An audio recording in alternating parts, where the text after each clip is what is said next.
E aí, pessoal, tudo bem com vocês? Nesta aula, nós vamos falar a respeito das rochas magmáticas. Nós vamos partir do mesmo princípio que nós combinamos na última aula, que é analisar a etimologia da palavra. Então, quando nós dizemos rochas magmáticas, evidentemente, nós estamos nos remetendo à ideia de magma, tá? Então, qual que é a relação, então, entre rochas magmáticas e o magma?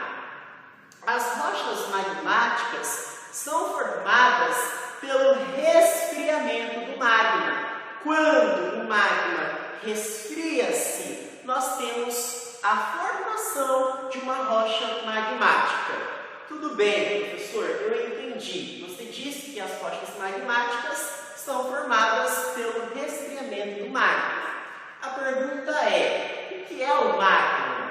O magma, na verdade, é uma fusão de silicatos de magnésio. Apresenta magnésio na sua composição. Então, quando esse magma resfria-se, nós temos origem a uma rocha magmática, que também pode ser chamada de rocha ígnea. Por quê? Porque ígnea tem relação com incandescência, poder calorífico, etc. e tal. Então, rochas magmáticas, ou ígneas, é tudo a mesma coisa. Beleza, pessoal? Tá. Entretanto, esse resfriamento do magma pode ocorrer na porção superficial da litosfera ou ainda pode ocorrer no interior da litosfera, tá? Caso esse resfriamento ocorra na porção superficial da litosfera, nós temos origem a uma rocha magmática extrusiva.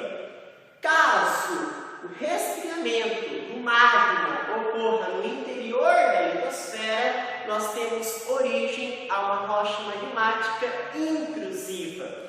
Entretanto, todavia, existem autores que ainda dizem ter uma outra classificação para as rochas magmáticas, porque normalmente o que nós estudamos nos livros é o quê? Extrusivas e intrusivas, não é? Só que nós podemos ter ainda a rocha magmática hipoaxial. Essa tal de hipoaxial é uma rocha magmática que é encontrada em porções intermediárias da litosfera, tá? Então, nós estamos estudando as rochas magmáticas, que também podem ser chamadas de rochas ígneas, como nós acabamos de ver, tá? Ígneas. Nós sabemos que esse nome magmáticas tem relação com o magma. Aí, se você quiser puxar uma seta e escrever que o magma é uma fusão de silicatos de magnésio. É porque não dá para ficar escrevendo um quadro tudo, senão o vídeo fica muito extenso. Então, se vocês quiserem puxar uma seta, colocar uma observação aí, magma é uma fusão de silicatos de magnésio, tá? Bom, então rochas magmáticas também são chamadas de ígneas. Beleza. E aí nós vimos que nós temos três tipos. Nós temos as magmáticas extrusivas, nós temos ainda as rochas magmáticas intrusivas, e nós temos ainda as rochas magmáticas hipoabissais, com H, tá, gente? Dá para enxergar? Dá, né? Abissais, tá? Bom, as extrusivas é quando o resfriamento ocorre na porção superficial da litosfera. Então, escrevam assim, o resfriamento, eu não vou escrever tudo, vou escrever R ponto, tá? O resfriamento ocorre na porção superficial da litosfera. Diferentemente das intrusivas, em que o resfriamento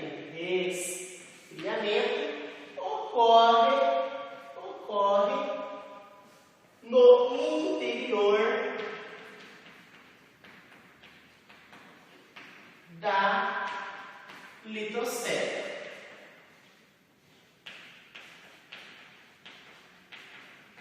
Tá, gente? E as hipoabissais é quando o resfriamento ocorre na porção intermediária da litosfera. Tá? Então, a gente coloca aqui, dá para enxergar, né? O resfriamento ocorre na porção intermediária. Eu vou escrever só inter-N. Inter-N ponto. Na porção intermediária aí da litosfera. Tá, gente? Bom, então isso aqui nós falamos até agora. Vale lembrar, pessoal, que para cada tipo de rocha magmática, quer sejam as extrusivas, quer sejam as intrusivas, ou ainda quer sejam as hipoabissais, nós temos um exemplo representativo. Tá? Das extrusivas, qual é o exemplo clássico que os vestibulares colocam? É o basalto. O basalto é uma rocha magmática extrusiva. Vale lembrar que as extrusivas são chamadas de vulcânicas ou ainda de efusivas. Por quê? Porque o fenômeno associado à formação das rochas magmáticas extrusivas é o vulcanismo. Porque quando o resfriamento ocorre na porção superficial da litosfera, o evento que está associado a isso é inevitavelmente o vulcanismo. Por isso que as magmáticas extrusivas são chamadas de vulcânicas ou efusivas, né, por causa dessa efusão. Então, extrusivas também são chamadas, né, coloca aqui, abre parênteses, né, é porque não tem espaço, tá, gente? Coloca do lado aí desse caderno que as extrusivas são chamadas de vulcânicas, ou ainda elas podem ser chamadas de efusivas, tá? Então, vulcânicas ou efusivas.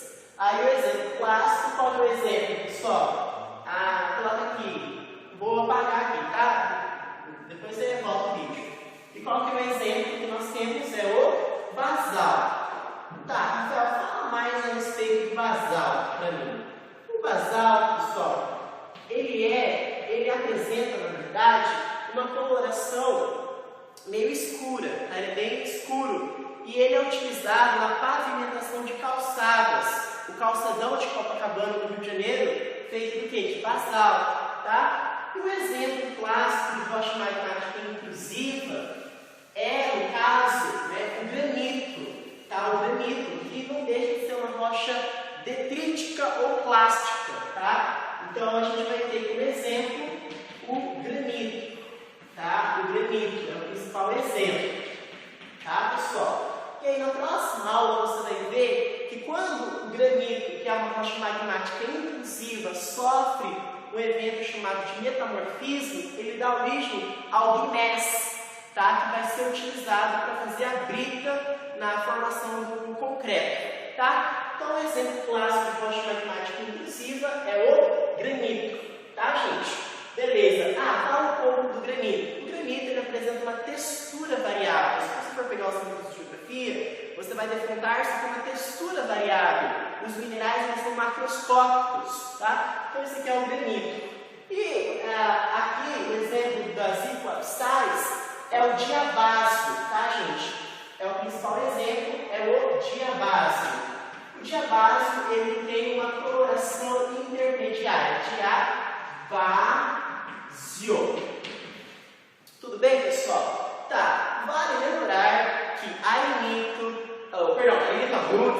arenito é sedimentário, vale lembrar que basalto, granito e diabásio, eles possuem a mesma origem. Por quê? Porque são advindas do magma. Então, retomando, basalto, granito e diabásio possuem a mesma origem. Qual é a origem? O magma. Porém, eles dão origem, né, eles são rochas magmáticas diferentes. Porque uma se forma na porção superficial, outra no interior e outra numa porção intermediária. Apesar de se formar em regiões diferentes, eles têm a mesma origem, que é o mar. Tá, pessoal? Bom, era isso. E desculpa o quadro ficar uma bagunça, porque o espaço é pequeno, mas eu vou dar um jeito aqui. E a minha letra, realmente, ela não é muito bonita, mas eu vou ditando, então vocês, né, copiam, não precisa nem olhar o quadro. Tá? Muito obrigado. Valeu.